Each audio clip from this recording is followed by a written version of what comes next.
March 12, 1945. The war was almost over, but for one small German village, the worst moment was about to begin. Rain poured down, turning the ground to thick mud. Smoke from burning homes filled the air, and the sound of engines echoed in the distance. From the top of his tank, Lieutenant William Carr saw something that froze his blood: women and children trapped on the road, and behind them hidden guns waiting to fire. Then, over the radio, came a clear command: hold your fire. Carr looked at the civilians. He knew one pull of the trigger could break orders, but also save them all. What would you do? Obey the rules or save innocent lives? This is the true story of one soldier's choice that changed everything. Stay with me till the end, and if you love real untold stories from World War II, hit subscribe, like the video, and let's begin this incredible journey.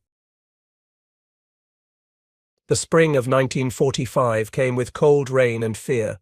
Western Germany was breaking apart, but battles still burned across its small villages. Roads were mud, rivers were high, and every ruined barn could hide a gun. For the men of the U.S. 2nd Armored Division, nicknamed Hell on Wheels, it was a strange time. Victory was close, yet danger waited in every quiet field. Lieutenant William Carr sat inside his M4 Sherman tank. The smell of diesel filled the air, mixed with wet soil and the faint smoke of burned houses. His crew joked less now. They had learned that peace could be more deadly than battle. When it's too quiet, his gunner Thomas Reed once said, that's when someone's watching.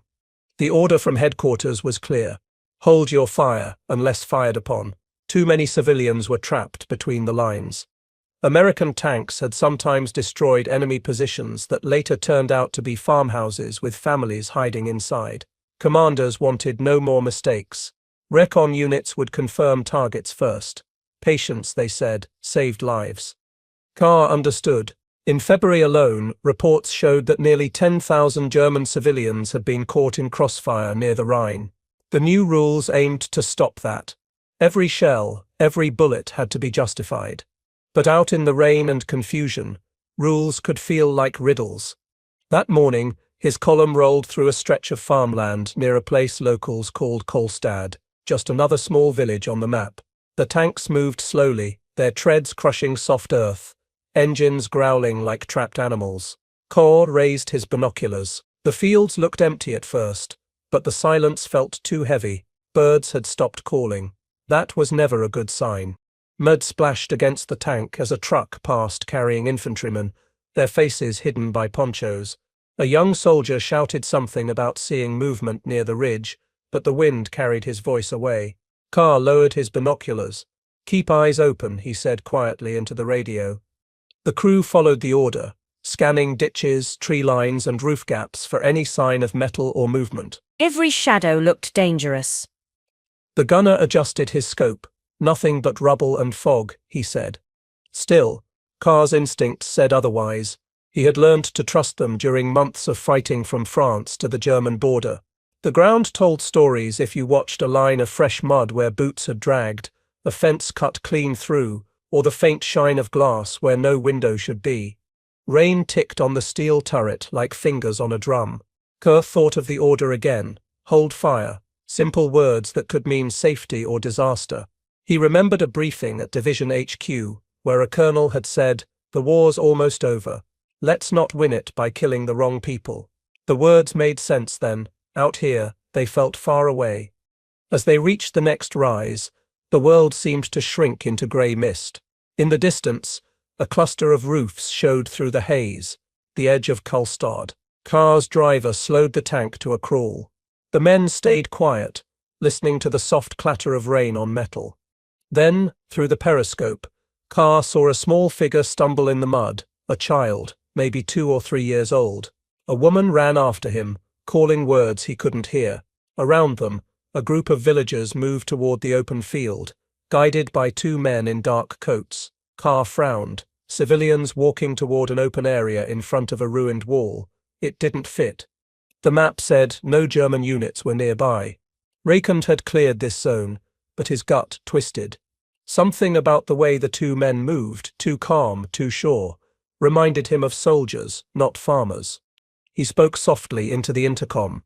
"Gunner, glass that wall, 10:00 thid clock, behind the wagon." Reed adjusted the sight, squinted, then froze. "Sir, I Seb got movement. Shiny barrel, looks like an MG-42. Carr felt his chest tighten. The MG-42, the fastest machine gun in the war. It could fire over 1,200 rounds a minute, enough to tear through a dozen people in seconds, and it was pointed at the same villagers moving through the rain. He switched to the company channel, Bravo 4 to command. Possible enemy position near Kalstad. Civilians in the open, request permission to engage. Static crackled, then the calm voice of a major replied, "Negative, Bravo 4. Do not fire. Raycon confirms friendly zone. Hold your fire." Carr stared through the mist again. The toddler had fallen. The woman bent to lift him. The dark-coated men stepped back behind the wall. The MG-42 shifted slightly. The radio repeated, "Hold your fire." Carr's finger hovered over the trigger switch. The tank's engine idled softly, like it was waiting too. Orders said wait. His eyes said act. The rain kept falling. Cold, endless, indifferent. And that was when he knew this was more than another patrol. This was the kind of moment that decided not just battles, but who a man really was. William Carr was only 24 years old, but war had made him look older. Before the army, he had been a farm boy from Kansas. He knew the smell of hay after rain and the sound of tractors at dawn. His hands had always been used to soil, not steel. Yet in 1945, those same hands guided a tank through the heart of Germany. At Fort Knox, Carr learned discipline the hard way. "Orders keep men alive," his drill sergeant had said. "One man's mistake can kill a company." Carr believed it. He had seen what happened when soldiers acted without thought. One wrong call could destroy a friendly squad or level a house full of civilians. That fear kept him strict. He followed rules because they gave shape to chaos. But the front lines were not training grounds. Out here, everything mixed together: civilians, soldiers, refugees, and spies. Even uniforms lied. Carr had once stopped a man dressed as a farmer who turned out to have a pistol and SS papers in his coat. Since then, he trusted what he saw more than what he was told. His crew trusted him too. Gunner Reed called him steady as a fence post. Loader McNeil once said, "If the lieutenant says duck, you duck. He's usually right." That morning near Kalstad, those men waited for Carr's word. One sentence from him would decide what they did next. Inside the tank, the air was hot and close. The smell of oil and metal filled every breath. Carr kept looking through his scope. The MG-42's barrel glistened again in the rain. He could see the shape of the gun shield, the ammo belt, and one of the men leaning forward, checking his aim. The gun was pointed straight toward the group of villagers. He thought about his orders: hold fire unless attacked. Those words had been repeated in every briefing for the past month. They existed for good reason. Since January, Allied forces had faced dozens of false alarms. German children had been used to lure troops closer. Some soldiers, shooting too quickly, had hit civilians. The commanders wanted no more mistakes. Carr's radio crackled again. "Bravo 4, confirm you understand the order, do not engage." He pressed the talk switch but didn't speak. What could he say? He understood, but he also understood what his eyes were telling him. If that MG-42 opened fire, it would cut down everyone in front of it in seconds. Women, children, maybe 20 people. And his tank was the only thing standing between them and the gun. He remembered his father's voice from the farm. If you see danger coming, you don't wait for someone to tell you to move.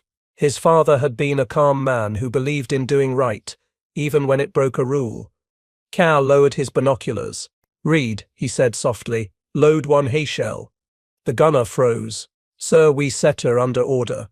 "I know the order," Carr said quietly. "Just load it. Don't fit fire until I say." Reed hesitated only a moment, then reached for the shell. It was heavy and slick with oil. He pushed it into the breech with a dull metallic thud. The loader locked it in. The tank was ready. Outside, the villagers kept walking, unaware. The toddler slipped again, and the mother bent down to lift him. In that same second, Carr saw one of the men behind the wall raise his hand, the signal to fire. Carr didn't set wait. Gunner, target the wall, center mass. Range, 200 yards. Fire. Trade pulled the trigger. The cannon thundered. The whole tank shook. A bright flash split the rain. The shell hit the wall dead center, and the explosion threw mud, stones, and smoke into the air.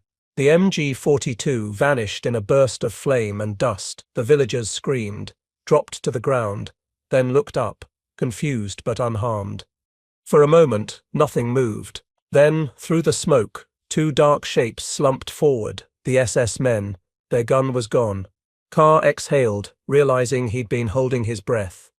Over the radio came a burst of angry static. Bravo 4, you were ordered not to engage. Report immediately. Kerr didn't sten answer. He just looked through his scope again. The gun was gone, the threat gone, the people alive. Reed turned to him and whispered, "Sir, what do we tell them?" Carr looked at his crew. "We tell them the truth," he said, "that we fired one round and saved a village."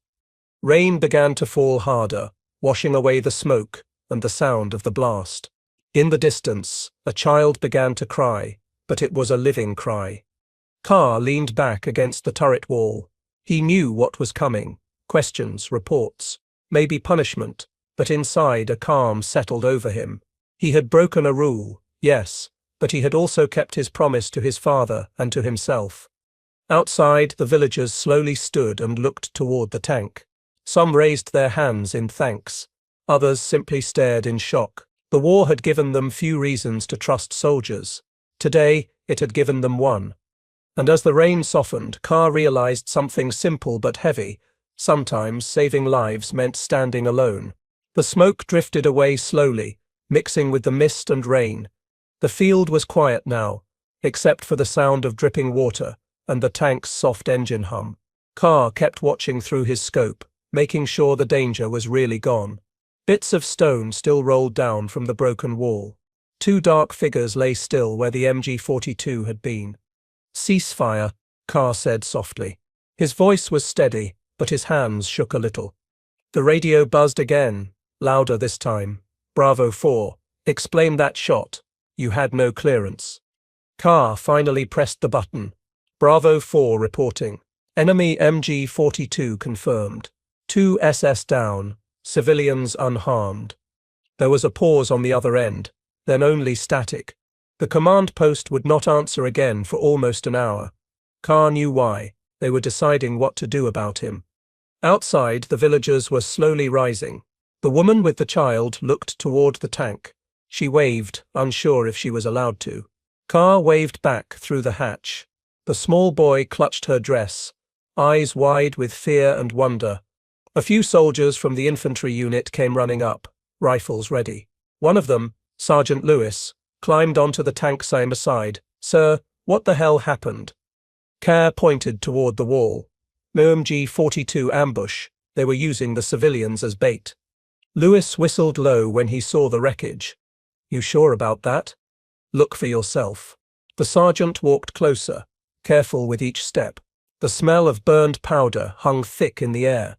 When he reached the wall, he called back. 2 dead SS, full ammo belt. "Sir, you saved them all." Carr nodded, but he didn't smile. "Get the civilians to safety," he said. "There might be more traps." While the soldiers helped the villagers, Carr sat inside his tank, writing down every detail in his small notebook: time, range, weather, and what he saw through the scope. He knew an investigation was coming, and he wanted the truth ready. By evening, a report came through Lieutenant Carr to report to Battalion HQ for questioning. The rain hadn't stopped, and mud clung to his boots as he walked to the command tent. Inside, 2 officers waited, Major Dunlap and Captain Reeves. Their faces were unreadable. The major spoke first. "Lieutenant, you were given a clear order to hold fire. Why did you disobey?" Carr stood straight. "Sir, I saw an MG-42 aimed at civilians. I believed immediate action was the only way to prevent their deaths." Reeves leaned forward. "Recon reported no enemy presence in that sector." With respect, sir, recon was wrong, Carr said. We found 2 Waffen-SS soldiers, full ammunition and a set of field wires leading into the nearby house. The officers looked at each other. Dunlap tapped his pencil. You understand that disobeying a direct order can lead to court-martial. Carr didn't set flinch. Yes, sir, but I rather face a court than bury 20 villagers. For a long moment, no one spoke. Outside, thunder rolled across the sky. Finally, the major sighed. We send a team to confirm your story. They did. And what they found changed everything. The next day, the recon team returned with photos. Behind the wall were 2 bodies in SS uniforms, the MG-42, and boxes of ammunition marked 7.92 mm. Inside a nearby cellar, they found a set of explosives wired to blow once the civilians reached the center of the field. It was meant to be a trap, to kill the civilians and blame the Americans. When Major Dunlap read the report, he didn't say anything for a long time. Then he closed the folder and looked up at Carr. You saved them, he said quietly. You were right. Carr nodded. Thank you, sir. The major leaned back. You still get a note in your record. Command doesn't sit like officers who think too much. He gave a small smile, but the villagers, they still remember. Later that day, Carr's tank crew returned to Karlstad. The rain had stopped, and the sun was breaking through thin clouds. Villagers came out with bread, milk, and small flowers. One boy, maybe 8 or 9, ran up to Carr and handed him a folded piece of paper. Inside was a simple drawing, a tank, 2 figures behind it, and the words Danke, Americana. Carr kept that drawing for the rest of his life. That night his crew ate quietly beside the tank. The war was still raging farther east, but for this small corner of Germany, it felt over. McNeil, the loader, looked up from his rations. Sir, you think they'll ever tell this story back home? Carr smiled faintly. Probably not, he said, but that sip's all right. The people here will remember, and that sip's enough. He looked toward the village, where the last light of day touched the wet roofs. Somewhere inside, a family was alive because of one decision. And as darkness settled over the fields, Carr understood something deeper, that sometimes the hardest battles weren't fought with guns, but with conscience. The next morning, the air smelled fresh after the rain. The sun rose slowly over the hills, lighting up the broken houses and muddy road. Carr stood beside his tank, holding a cup of black coffee. The village was waking up, chickens clucked, and smoke rose from small chimneys. It almost felt peaceful again. McNeil walked up, still half asleep. Sir, orders came from HQ. We start moving east tomorrow. Carr nodded. Did they say where? Near the Elbe River, I think. Rumors say the Russians are close. Carr didn't answer. He looked toward the villagers. They were rebuilding a fence, fixing windows, trying to make life normal again. The woman from yesterday came over with a basket of bread. She smiled shyly and held it out. For you, she said, in broken English. Carr took it gently. Thank you, he said. You set safe now. She nodded. Because you shoot. Carr smiled a little, but his eyes were tired. Because we had to. The woman placed her hand on her heart. Good man, she whispered, then walked away. When she left, McNeil spoke quietly. Sir, you think we ever get home soon? Carr looked at the road stretching east. Soon, maybe, but not today. Later, a jeep arrived from headquarters. Inside sat Captain Reeves, the same officer who had questioned Carr the night before. He stepped out and saluted. Lieutenant Carr, he said, I got news from command. Carr straightened. Yes, sir. Reeves opened a folder. Your action yesterday, it's been reviewed. Officially, it's listed as the initiative under fire. Not disobedience. Carr blinked. So I not being charged. Reeves shook his head. No, you being recommended for a commendation. McNeil grinned. That means a medal, right, sir? Reeves smiled slightly. It means command finally learned to read your reports. Carr felt relief, but he didn't celebrate. He just said, Thank you, Captain. Reeves closed the folder. You did good work, Lieutenant. But remember, sometimes doing the right thing will still get you in trouble. You handled it well."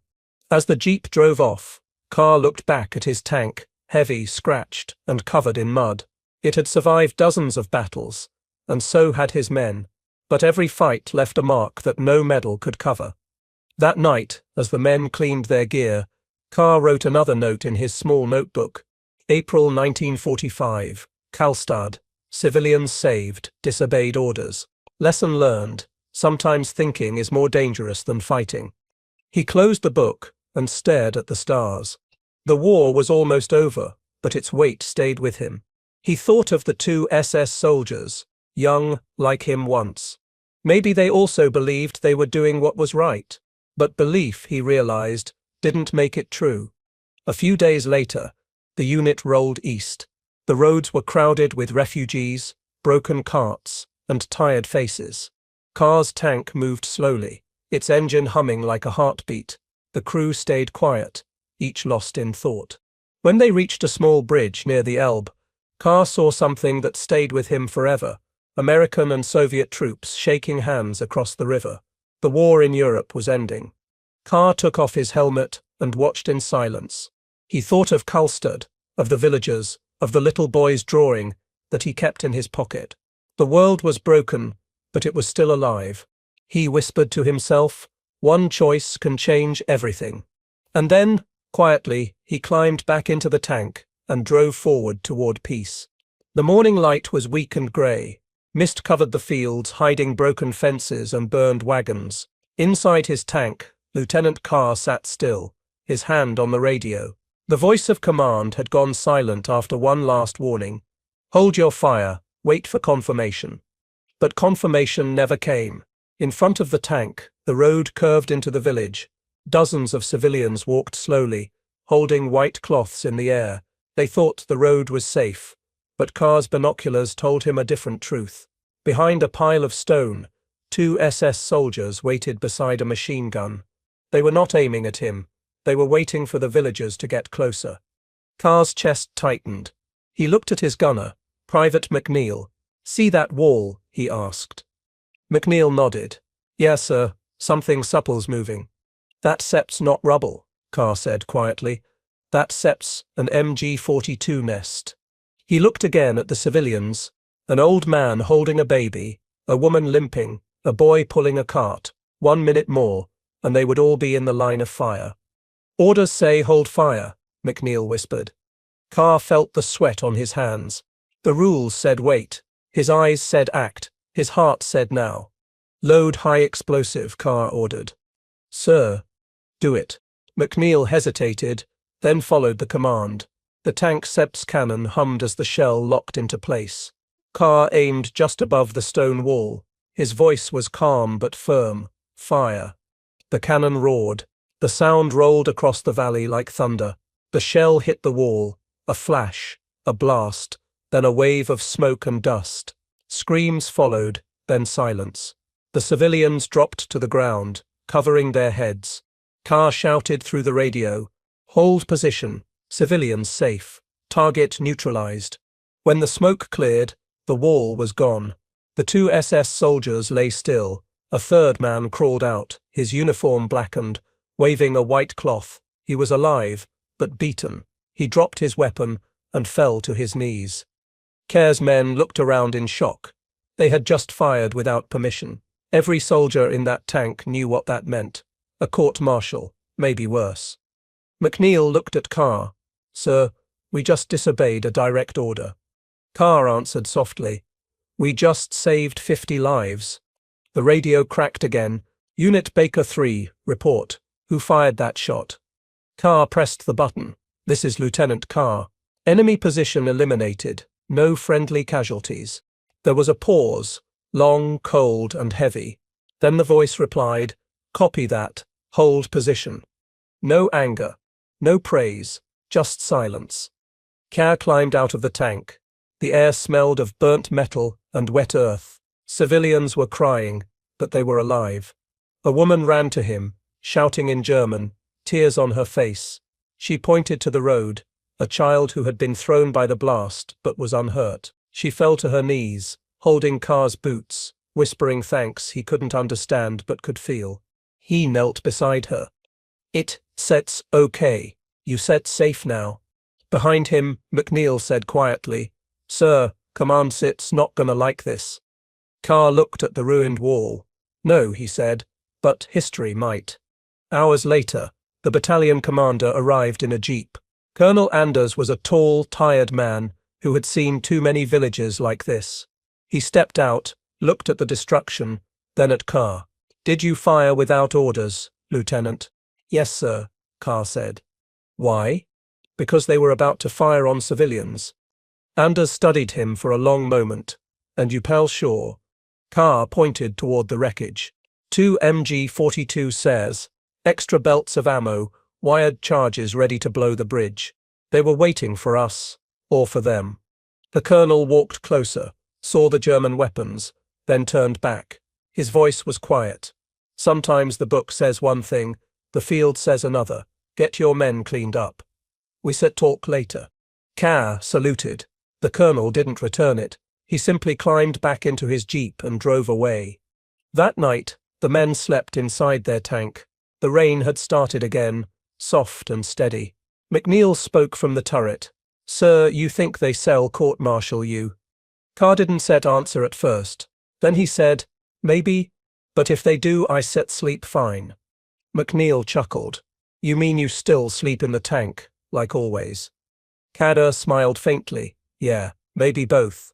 The next day, the villagers buried the SS soldiers near the wall. Carr helped dig. He didn't see enemies, just men who made a different choice. When he was done, the old woman handed him a small wooden cross. "For peace," she said. He nodded. "For peace."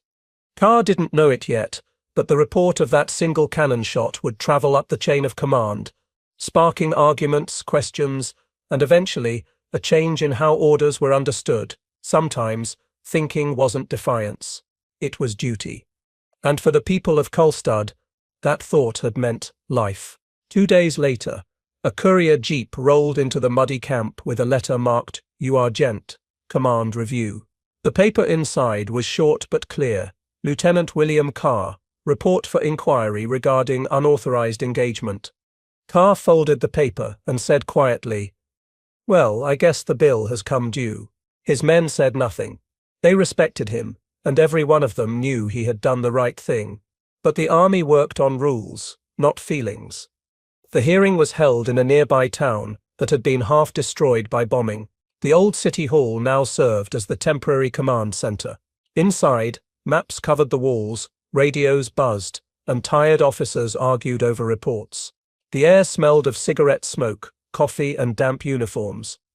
Carr stood in front of 3 officers sitting behind a wooden table, Colonel Anders, a staff judge, and a logistics officer. Anders looked at him carefully.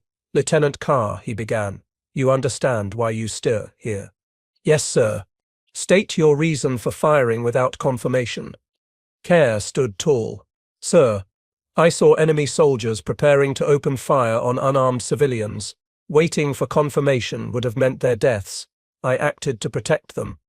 The logistics officer leaned forward. "You had no visual confirmation from another unit?" "No, sir. Only my own eyes and binoculars." The staff judge scribbled notes.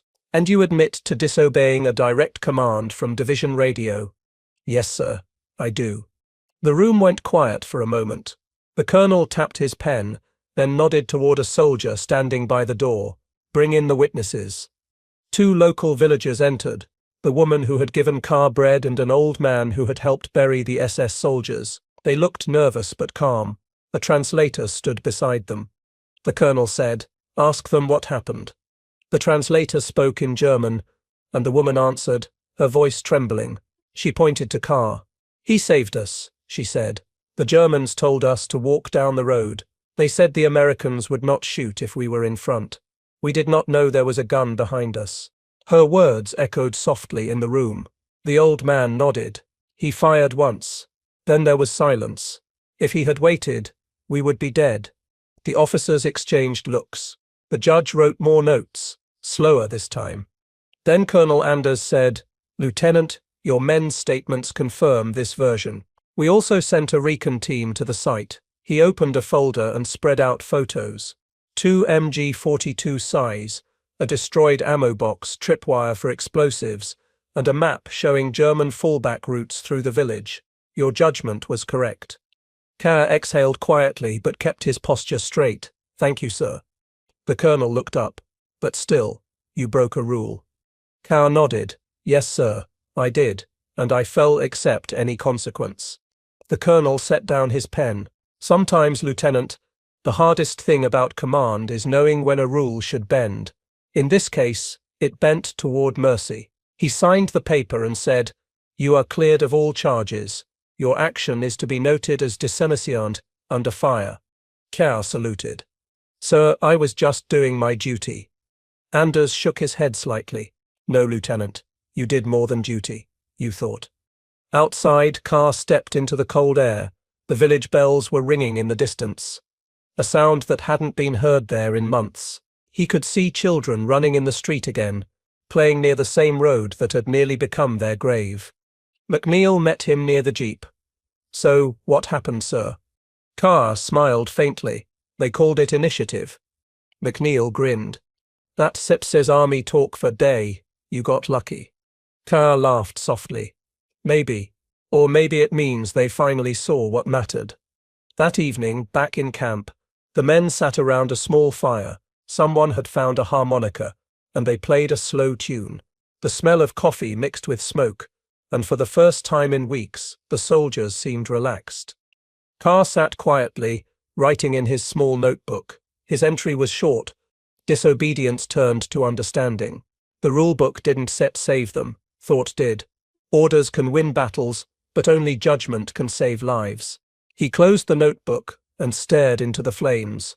The faces of the villagers, the old man, the child, they all floated in his mind. He wondered how many other officers were facing the same test somewhere tonight, choosing between command and conscience. Later, a letter arrived from headquarters. It said he would receive a commendation for exceptional judgment in hostile conditions. There was no ceremony, no medals, just a few lines on a piece of paper. Kerr folded it and tucked it inside his pocket next to the child's drawing. War, he thought, had rules, but humanity had none. Sometimes the only compass left was the heart. The next morning, when the first light touched the village roofs, Kerr climbed onto his tank. The steel was cold under his hands. He looked east, toward the roads that led deeper into Germany. His crew waited for his word. Mount up, he said. Let's finish this. The tank's engine roared to life, shaking the ground. The villagers waved as the column rolled past. Some held bread, some flowers. Kerr saluted them with a quiet nod. He didn't need thanks. The sound of laughter from the children was more than enough. The war was ending, but the memory of it never left the small German village of Karlstad. The people there remembered the day when death had almost reached them, and the American tank that had stopped it. For them, Lieutenant William Kerr was not just a soldier, he was a savior. Weeks after the incident, Kerr's unit was still stationed nearby. The fighting had slowed, and the days were spent repairing roads, clearing mines, and helping refugees. The soldiers finally had time to breathe, and to see what the war had truly left behind. Whole families had no homes, fields were burned, children played with empty bullet shells instead of toys. Kerr often walked through the village without his helmet. The people would greet him with smiles, small nods, or shy waves. The woman who had once given him bread now brought him warm soup every few days. For the man who stopped the guns, she said in simple English. One afternoon, the local schoolteacher, an older man named Herr Bauer, came to the American camp carrying a small wooden box. Inside was a hand-carved plaque with words burned into the wood. To the man who fired to save. He handed it to Kerr and said, The children made this. We cannot pay you, but we can remember you. Kerr was silent for a moment. Tell them I thank them, but tell them it wasn't set just me. It was all of us. Herr Bauer smiled kindly. Maybe, but you pulled the trigger. Kerr touched the rough wood, feeling every carved letter. Then tell them, he said quietly, that one day they still be the ones who choose what said's right. That night, as the men gathered for dinner, McNeil teased, "You sat famous now, sir, hero of Colstead." Carr smiled a little. Heroes don't sons get mud on their boots this often. But inside, he felt something new, not pride, but peace. For months, the war had been about destruction. Now, at least once, it was about life. As spring turned to early summer, the Allied armies pushed deeper into Germany. One morning, a message arrived: prepare for redeployment east. Colstead will be handed over to local authority. The news spread quickly. The villagers gathered outside the church. When Carr's tank rolled by for the last time, the townspeople came out to say goodbye. Children waved flags made from torn sheets. The woman with the bread stood at the front, holding flowers. As Carr climbed down from the tank, the crowd fell quiet. Herr Bauer stepped forward and said, "We will never forget you." Carr took a deep breath. "Take care of each other," he said. "Build something better than what was destroyed." Then, from the crowd, little Hans, the same boy who once drew the tank on paper, ran forward and hugged Carr's leg. "Don't go," he said in a trembling voice. Carr bent down and placed a small patch from his uniform in the boy Sepp's hand. "Here," he said, "you keep this. When you see it, remember that one good choice can change everything." The boy nodded, eyes full of tears. Carr stood, gave a final salute, and climbed back onto the Sherman. The tank rumbled forward, leaving behind only tracks in the dirt, and a village that would remember him for generations. Years later, in 1958, a letter arrived at Carr Semmit's small Kansas home. It was written in neat handwriting, postmarked from Germany. The letter read, "Dear Lieutenant Carr, I am Hans, the boy from Colstead. Our village has rebuilt. The church bells ring again, and the fields are green. Every year, on the day you saved us, we light candles by the old stone road. My mother says you gave us back our lives. Please know that we never forgot. You are part of our history." Carr sat at his kitchen table, reading the words again and again. He smiled and wiped his eyes. He took the small wooden plaque from his shelf and placed the letter beside it. In that moment, he felt the war lift from his shoulders just a little. He wrote back to Hans that same evening, "Dear Hans, I am glad your village is alive and full of hope. You and your family gave me something too, a reason to believe that even in war, people can choose kindness. Never forget that." Decades passed. Carr rarely spoke of the war, even to his family. But each year, on March 12th, he took a quiet drive to a nearby hill overlooking the Kansas plains. There, he would sit with his old notebook and read his own words. Sometimes thinking is more dangerous than fighting, but if thinking saves lives, think. He would smile softly and whisper, "For Colstead." When he died years later, his daughter found the wooden plaque and the letter from Hans among his things. She sent them back to Germany. Today, both rest inside a small museum in Karlstad, beside a photo of a young American lieutenant standing next to his tank. Beneath the photo, a simple line reads, "He disobeyed and saved us all." The sound of those words, "He disobeyed and saved us all," became the heartbeat of Karlstad's story. It reminded everyone who heard it that courage doesn't always follow orders. Sometimes it challenges them. And in that quiet truth, Lieutenant William Carr lived on, not as a soldier of war, but as a soldier of conscience.